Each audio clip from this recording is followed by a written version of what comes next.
karomah itu memang bisa terjadi gitu, ada. Kalau kurofat itu dongeng gitu loh, beda. Kalau karomah ada banyak yai-yai yang orang-orang yang mempunyai karomah banyak. Tetapi kalau kurafat itu dongeng, dongeng dan tidak masuk akal.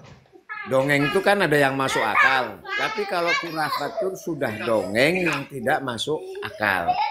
Jadi apa yang disampaikan oleh aku Fakih Al-Muqaddam itu bukan karomah, itu adalah dongeng dan itu pelecehan. Contoh pelecehan begini, sudah saya udah apa namanya ini cucu-cucuku. Jadi misalkan begini ya, mi'raj 70 kali itu kan pelecehan. Seolah-olah begini, hei Kanjeng Nabi Muhammad, kok hanya bisa mi'raj 1 kali, aku 70 kali. Nah itu pelecehan satu. Terus yang kedua, memadamkan api neraka jahanam. Memadamkan api neraka jahanam itu kan sama saja melecehkan Tuhan. Tuhan, kok bisa membuat neraka jahanam tapi aku matikan. Jadi apa yang dikapalkan oleh Fakih Muqaddam itu benar-benar pelecehan buat apa Kanjeng Nabi maupun buat Allah Subhanahu wa taala. Itu sangat melecehkan gitu. Jadi karena adanya pelecehan dan pasti dongengnya itu dongeng yang tidak masuk akal gitu. Jadi sadarlah gitu bahwa Fakih Muqaddam itu Bani Awali itu, Ba'alawi itu adalah menista Tuhan dan menista Allah Subhanahu wa taala dan menista Nabi Muhammad. Masa Allah, kau boleh saja menciptakan neraka, tapi aku bisa mematikan loh. Berarti dia lebih berkuasa daripada Allah. Nabi Muhammad, kau itu mi'raj cuma sekali, aku 70 kali. Iya. Nabi Muhammad. Nabi Muhammad, kau tidak bisa. Untung Mbak. Jembatan Siratal Mustaqim tidak diganti jembatan tol Mbak.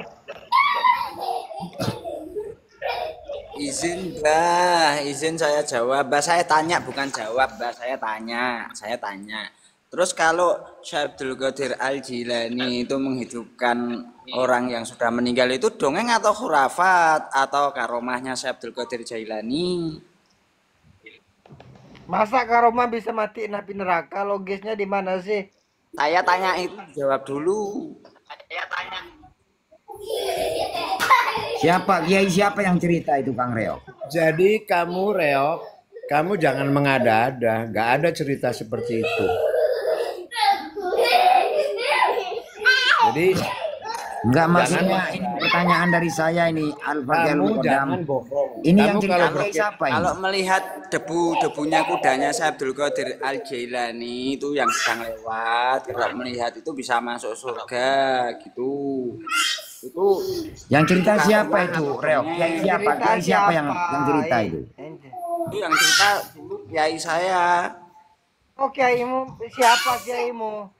Oh, almarhum, enggak mungkin saya menyebutkan namanya. Ya sebut aja. Jadi berarti ya. Tetap kosong. Kita tuh harus bayi bukti ya, bayi bukti. Tidak kalau mau cerita itu kan bisa ngalor ngidul terserah. Tapi bahwa kalau saya bercerita tentang kurafatnya Ba'alawi itu kan memang semua orang tahu di video-video, di TikTok, bahkan mereka berceramah tentang itu gitu loh.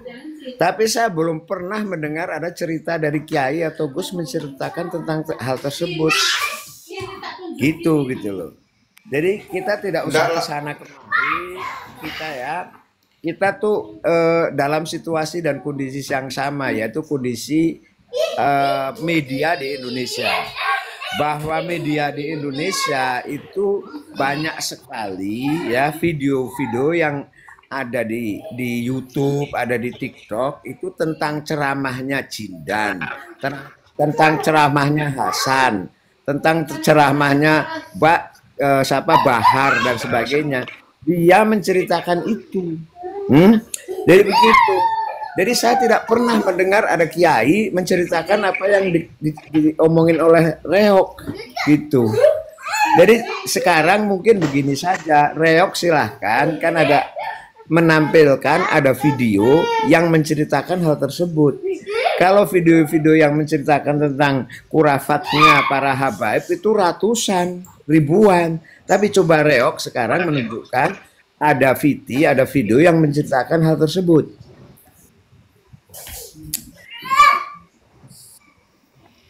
Enggak lagian begini, karena begini, seperti cerita Isra Mi'raj, ya kan, cerita Isra Mi'raj dan yang lain-lain itulah, itu diceritakan atau diajarkan dalam kitab-kitab Ba'lawi. Itu loh. Jadi bukan karangannya Mbah Fakih Muqaddam. Jadi kalau cerita khurafat misalkan terkait Mi'raj itu kan diceritakan di Syahrul Ainiyah. Seperti terus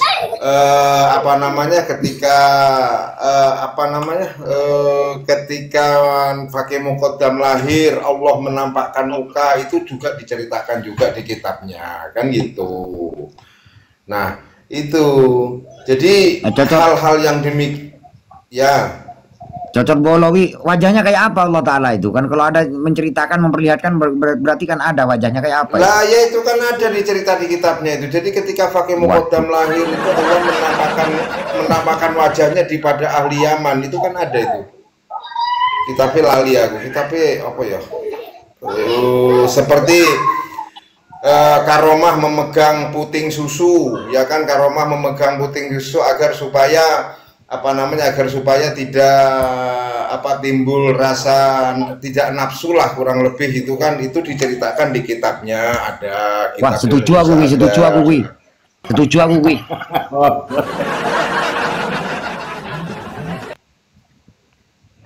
Ya kayak gitu-gitu. Jadi itu bukan itu diajarkan di kitabnya ya. Jadi bukan cerita-cerita cerita-cerita gombal ngalor ngidul, itu enggak. Karena Mbah Fakih Muqaddam ini ceritanya memang sesuai dengan karangan cucunya.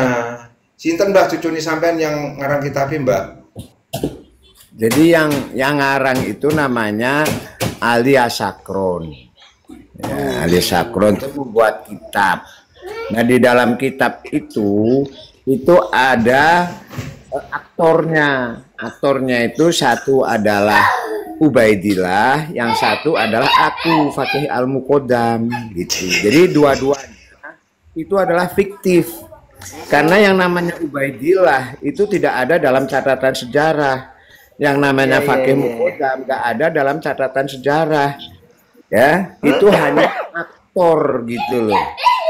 Jadi hanya aktor, karena dasarnya bukan catatan sejarah, bukan fakta, tetapi berdasarkan mimpinya Ali Asakron.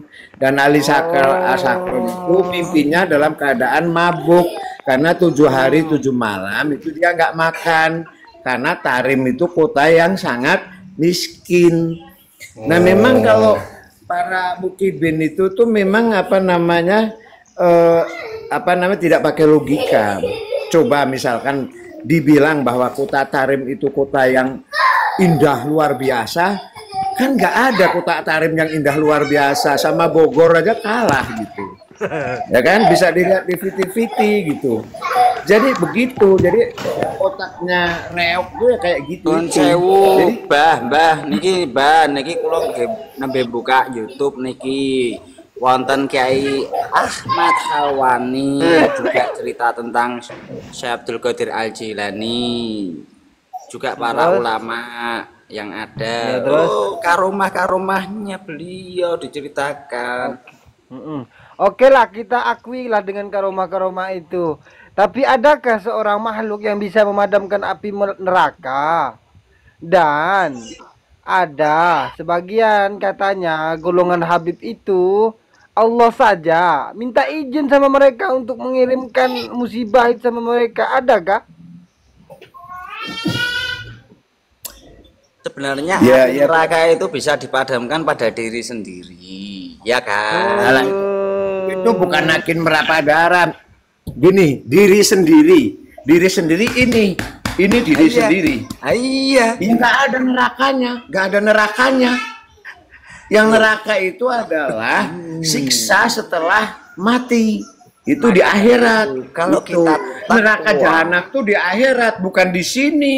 Kita takwa, Jadi kita mau nyari ridhonya daripada Allah. di sini, maka daripada api di sini di neraka tembok itu sini akan aja, padam. di sini, Yang di kita sini. harapkan ridhonya Allah, menghilangkan Jadi penyakit-penyakit. nggak di dalam ada, nggak ada yang namanya neraka jahanam ridhonya Allah, nggak ada.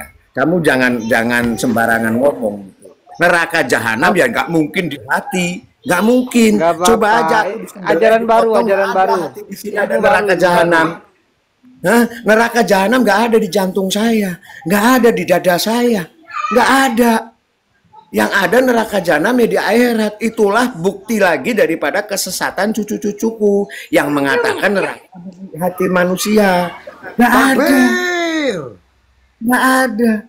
Jadi aku itu bohong dan Reok percaya. Aku berbohong bahwa neraka jahanam adanya di hati. Aku berbohong. Coba ada manusia-manusia itu di bedah dadanya nggak ada neraka jahanam. Ya nggak ada. Gitu. Nggak ada surga itu di sini, nggak ada. Iya, Surga nggak ada. itu setelah kubur kemudian akhirat.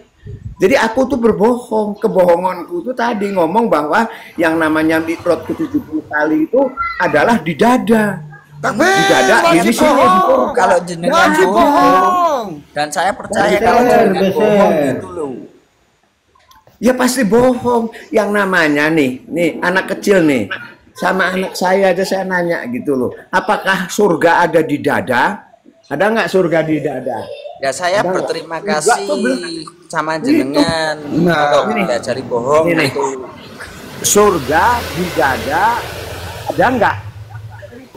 Tuh, anak kecil aja bilang nggak ada. Sekali lagi nih, apakah surga ada di dada? Ya. Coba tuh. saya tanyain lagi, Adik tahu surga di mana enggak, Dik? Anak kecil aja ngerti kok. Kamu yang itu udah loh. tua kok ngerti gimana sih? Coba Hah? tanya. Itu kan gitu, anak kecil. Anak kecil tadi kan cucuku itu. Langsung Ya, dia tanyain surga di mana? Coba tanyain surga di mana anak cucunya sekarang. Coba tanyain. dia tahu surga Iya, itu nggak di mungkin akhirat. tahu. Dia sudah tahu. Ya makanya itu kamu yang aja paling juga jawabnya kalau anak tahu. kecil di atas di langit ngono ngertine. Enggak. Coba tanyain, coba tanyain. Pak tanyain sudah, dia sudah tak Surga ada tanyain. di mana, Surga di Dek? dada apa enggak? Enggak ada gitu loh. Tanyain Jauh surga di mana, Dek? Kamu goblok ya.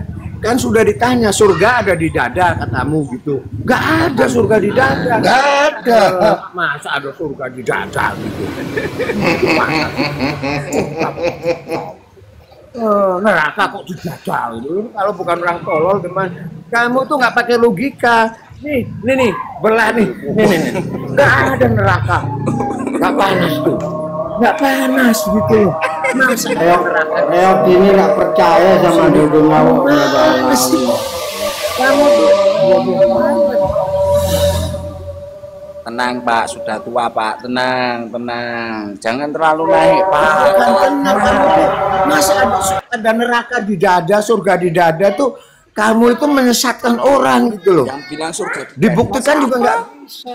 Kamu itu tidak logis dan Terus yang bohong. bilang surga di Nggak dada, ada surga itu di dada. Kalau ada surga di dada, orang nggak pasang ring jantung. Terus saya mau tanya sekarang,